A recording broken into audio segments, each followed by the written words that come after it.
नमस्कार, मी मनीषा जयप्रकाश. आपण पाहत आहात लोकसंदेश न्यूज. पाहूया आजच्या सविस्तर घडामोडी. सांगली, मिरज, कुपवाड शहर महानगरपालिका क्षेत्रातील 592 कोटी रुपयांच्या निधीच्या विषयावर घेण्यात आलेल्या विशेष सभेत सत्ताधारी आणि विरोधकांमध्ये झालेला गदारोळ पाहता महानगरपालिकेच्या कारभाराचा खरा चेहरा पुन्हा एकदा जनतेसमोर आला आहे. सभागृहात एकमेकांवर आरोप प्रत्यारोप आणि गोंधळ आणि आरडाओरडा करणारे सत्ताधारी आणि विरोधक जनतेच्या मूलभूत प्रश्नांवर मात्र एकत्रितपणे मौन का बाळगतात हा प्रश्न आज लाखो नागरिक विचारत आहेत.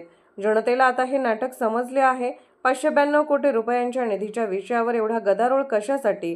जनतेच्या विकासासाठी की या निधीतील आपापली टक्केवारी आणि हितसंबंध सुरक्षित करण्यासाठी? सभागृहातील कालचा गदारोळ पाहता हा प्रश्न उपस्थित होणे स्वाभाविक आहे. महानगरपालिका क्षेत्रातील लाखो नागरिक गेल्या अनेक महिन्यांपासून भांडवली मूल्यावर आधारित वाढीव घरपट्टीच्या अन्यायकारक बोजा विरोधात आक्रोश करत आहेत. नागरिकांनी आंदोलन केले, हरकती घेतल्या, कडकडीत बंद पाळला, निवेदने दिली, मात्र जनतेच्या या ज्वलंत प्रश्नावर सत्ताधारी आणि विरोधक दोघेही मूग गिळून गप्प आहेत. 592 कोटीच्या विषयावर विशेष सभा घेण्यासाठी वेळ आहे, मग लाखो नागरिकांच्या वाढीव घरपट्टीच्या प्रश्नावर विशेष सभा घेण्यासाठी वेळ का नाही? जनतेच्या खिशातून वसूल होणाऱ्या या कराचा प्रश्न आला की सगळे शांत आणि कोट्यावधी रुपयांच्या कामाच्या विषयावर मात्र सभागृहात रणकंदन ही भूमिका नागरिकांच्या लक्षात आली आहे. सत्ताधारी असो किंवा विरोधक, जनतेच्या प्रश्नांवर प्रत्यक्ष कृती न करता केवळ सभागृहात आरोप प्रत्यारोप करून जनतेची दिशाभूल करण्याचे दिवस आता संपले आहेत. जनता सर्व काही पाहत आहे. कोण कोणाच्या विरोधात बोलतो आणि कोणत्या वेळी कोण कोणाच्या बाजूने उभा राहतो हे नागरिकांच्या नजरेतून सुटलेले नाही. सगळे एकच आहेत आणि जनतेसमोर वेगवेगळे असल्याचे नाटक सुरू आहे, अशी भावना आज सर्वसामान्य नागरिकांमध्ये निर्माण झाली आहे. महानगरपालिका प्रशासन आणि सर्व राजकीय पक्षांनी ही गोष्ट लक्षात ठेवावी. जनतेच्या सहनशीलतेचा अंत झाला आहे. वाढीव घरपट्टीचा प्रश्न केवळ कराचा विषय नसून लाखो नागरिकांच्या घराच्या अर्थकारणाशी जोडलेला प्रश्न आहे. 592 कोटीच्या निधीवर कितीही गदारोळ करा, परंतु लाखो नागरिकांच्या वाढीव घरपट्टीच्या आक्रोशाकडे दुर्लक्ष करून चालणार नाही. वेळ आल्यावर जनता प्रत्येक गोष्टीचा हिशेब घेईल. कोण जनतेच्या बाजूने उभे राहिले आणि कोण जनतेच्या विरोधात गेले याचा 100% हिशोब जनता मतदानाच्या माध्यमातून करेल. महानगरपालिका क्षेत्रातील नागरिकांनी आता या संपूर्ण राजकीय नाटकाकडे डोळसपणे पाहण्याची वेळ आली आहे. जनतेच्या पैशाचा हिशेब द्या. 592 कोटीच्या निधीचा पारदर्शक हिशेब द्या. वाढीव भांडवली मूल्यावरील घरपट्टीचा अन्याय तातडीने थांबवा. नमस्कार. महापालिका क्षेत्रातील नागरिकांच्याचे आज संवाद साधण्याचे कारण आपल्या महापालिकेने भांडवली मूल्यावर आधारित वाढीव घरपट्टी लागू केली आहे.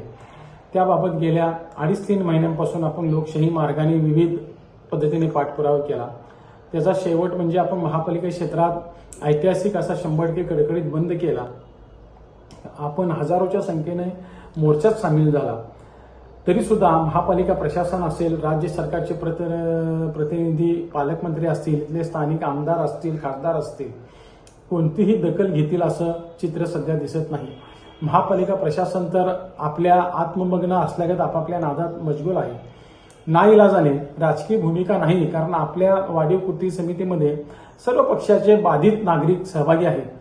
मात्र नाईलाजाने येणाऱ्या पुणे पदवीधर मतदारसंघामध्ये ज्या निवडणुका असतील त्याबाबत आपल्याला राजकीय भूमिका घ्यायला लागेल. कारण एवढं सगळं करून सुद्धा लोकशाही मार्गाने आपल्याला जर न्याय मिळत नसेल तर आपल्याला सुद्धा बोट वाकडं करावं लागेल. याच माध्यमातून आज आपल्याशी संवाद साधत आहे. तर महापालिका क्षेत्रातील ज्या आपल्या वाढीव घरपट्टीला बाधित जे नागरिक आहेत, ज्यांच्या घरातल्या मुलांनी किंवा आपण स्वतः जर पदवीधर असाल तर आपण नोंदणी केली नसेल तर नोंदणी करून घ्यावी. तसेच पुणे, सातारा, सांगली, कोल्हापूर, सोलापूर जिल्ह्यामध्ये आपले जे नातेवाईक असतील, मित्रमंडळी असतील, त्या सगळ्यांशी संपर्क साधून आपल्याला सत्ताधारी पक्षाच्या उमेदवाराच्या विरोधात काम करण्यासाठी प्रवृत्त करावं लागेल.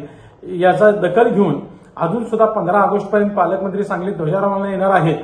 त्यांनी निर्णय घेऊन वाढीव घरपट्टी स्थगित करून बिलं दुरुस्त करावीत.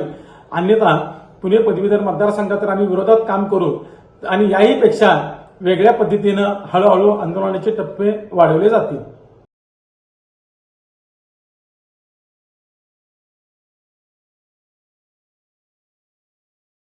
आपल्या मुलामुलींसाठी आपण अनुरूप स्थळे शोधताय? आता आपला शोध येथे येऊन संपतो. आता आपली चिंता संपलेली आहे. आपल्या मुलामुलींसाठी अनुरूप जोडीदार शोधण्याचा निवडण्याचं एकमेव केंद्र शादीबंधन वधूवर सूचक केंद्र.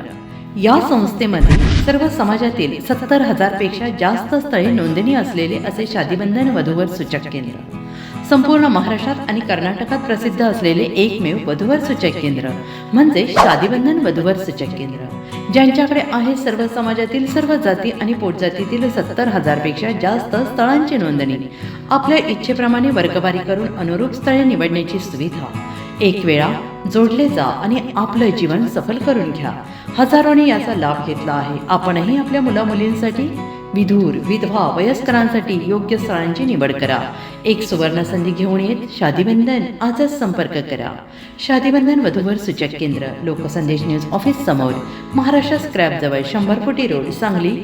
Pin code 416 customer care number 9922864545. आमच्या वेबसाईटवर स्थळे पहा. आमची वेबसाईट आहे www.shadibandhan.in.